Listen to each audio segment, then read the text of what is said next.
దేవునికి స్తోత్రం. ఈరోజు కరుణా సంపన్నుడగు దేవదేవుడైన యేసుక్రీస్తు ప్రభువారి యొక్క మహోన్నతమైన వాగ్దానం, మనము కనికరింపబడి సమయోచితమైన సహాయం కొరకు కృప పొందినట్లు ధైర్యంతో కృపాసనం వద్దకు చేరుదము. ఎబ్రీయులకు రాసిన పత్రిక 4:16.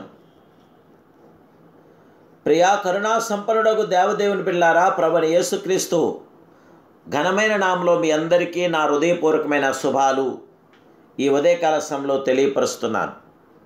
దేవాదేవుని బిడ్డలారా, మీరంతా క్షేమంగా ఉన్నారు కదూ? దేవుని యొక్క మహాకృపతో మీరు కొనసాగాలని, దేవుని యొక్క ఆశీర్వాదాలు మీతో ఉండాలని, మీకు పరిశుద్ధాత్మ దేవుడు జయము విజయము ఆనందాదరణ సంరక్షణ అనుగ్రహించాలని ప్రభు సన్నిధానంలో మీ కొరకు ప్రార్థిస్తున్నాను. మీ అవసరతల కొరకు తప్పకుండా మీరు వాట్సాప్ ద్వారా మెసేజ్ చేయండి, కామెంట్స్ రూపంలో తెలియపరచండి. ఈ ఛానల్ ఇంతవరకు మీరు సబ్స్క్రైబ్ చేసుకోకపోతే సబ్స్క్రైబ్ చేసుకుని అనేకులకి ఈ వాక్యాన్ని షేర్ చేయండి. ప్రభు యొక్క నామాన్ని మహిమపరచండి, ఘనపరచండి. ఆ దేవాదేవుని ఆరాధించండి. దేవుని బిడ్డలారా, సమయోచితమైన సహాయం కొరకు కృప పొందినట్లు ధైర్యంతో కృపాసనకు మనం చేరుదాం.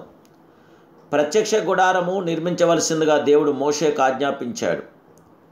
అతి పరిశుద్ధ స్థలమందు కృపాసనము ఉండవలెనని తెలియజేశాడు. ఇశ్రాయేలును దేవుడు కలుసుకుంటకు ఆ కృపాసనము అవసరముగా ఉండెను.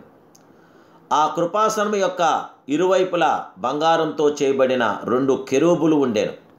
అవి కృపాసనమును కప్పుచుండెను. దేవుని బిడ్డలారా, అక్కడ నేను నిన్ను కప్పుకొని కరుణాపీఠం మీద నుండి శాసనములు గల మందసం మీద నుండి 2 కెరూబుల మధ్య నుండి నేను ఇశ్రాయేళ్ల నిమిత్తం మీకు ఆజ్ఞాపించు సమస్తమును నీకు తెలియజెప్పిదనంటున్నాడు.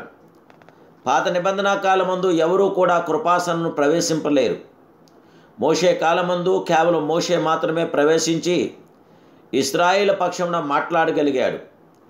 తరువాత ప్రధాన యాజకుడు సంవత్సరంలో ఒక్కసారి ప్రజల కొరకు తాను శుద్ధీకరించి గొర్రెపిల్ల రక్తంతో కూడా అతి పరిశుద్ధ స్థలంలోనికి ప్రవేశించాడు. దేవదేవుని బిడ్డలారా, యేసుక్రీస్తు ప్రభువారి యొక్క రక్తం సంపూర్ణమైన కార్యసిద్ధిని మనకు కలుగు చేస్తుంది. అయితే కొత్త నిబంధన కాలమందు క్రీస్తు అనుగ్రహించు కృప ద్వారా పరలోక కృపాసనము ఎల్లప్పుడూ ప్రవేశించు ధన్యత మనం పొందుచున్నాం. ఇందు విషయమై అపోస్తులైన పౌలు, సహోదరులారా, యేసు మన కొరకు ప్రతిష్ఠించిన మార్గం అనగా నూతనమైనదియు జీవము గలదియు ఆయన శరీరమును తెర ద్వారా ఏర్పరచబడినదై మార్గమున ఆయన రక్తం వలన పరిశుద్ధ స్థలమునందు ప్రవేశించుటకు మనకు ధైర్యం కలిగించుచున్నది అని తెలియపరుస్తున్నాడు పౌలు. దేవుని బిడ్డలారా, మన ప్రియ ప్రభు అయిన యేసుక్రీస్తు ప్రభువారి యొక్క రక్తము చేత మాత్రమే సంపూర్ణ జయము కలుగుతుంది. ఒక ప్రభుత్వ అధికారిని కలుసుకుంటకు ఎంత కష్టము, ఒక రాష్ట్ర కేంద్ర మంత్రిని కలుసుకుంటాం అంటే దాని కొరకు ఎంతో ప్రయత్నించవలసి ఉన్నది. ప్రధానమంత్రి లేక రాష్ట్రపతిని కలుసుకుంటా సామాన్యమైన పని కాదు. అయితే రాజులకు రాజును, ప్రభులకు ప్రభువుకు క్రీస్తును మనం సమీపించగలుగుతున్నామంటే ఇది ఎంత గొప్ప ధన్యత, ఎంత గొప్ప కృప, ఎంత గొప్ప జయము విజయము. దేవుని బిడ్డలారా, ఆయన ద్వారా మనం విశ్వాసము వలన ఈ కృపయందు ప్రవేశించగలవారమే ఉన్నామని గుర్తించి ప్రభు నామానికి మహిమార్థంగా ఆయనకి చెందవలసిన ఘనతను ఆయనకి ఇవ్వండి. ఆయన్ని మహిమాస్వరూపుడిగా ఆయన ఎత్తి చూపండి. ఆ దేవాదేవునికి మీ హృదయాలెత్తి, మీ ఆలోచనలెత్తి, మీ తలంపులెత్తి ఆయనతోటి తిరిగి ప్రార్థించండి. ఆయనకు అద్భుతమైన కృపను కనికరాన్ని పొందండి. ఆయన యొక్క కృపాసనమును మీరు సమీపించాలి, మీరు చేరాలి. దేవుని యొక్క కార్యాభృతో మీరు నింపబడాలి. ప్రభు యొక్క శాశ్వతమైన కృప నేడు మీతో కూడా ఉండి మీకు జయమనుగ్రహించి, విజయం అనుగ్రహించి, సంరక్షణ ఇచ్చి సమాధానంతో నిత్యము నడిపించునుగాక. ప్రార్థన.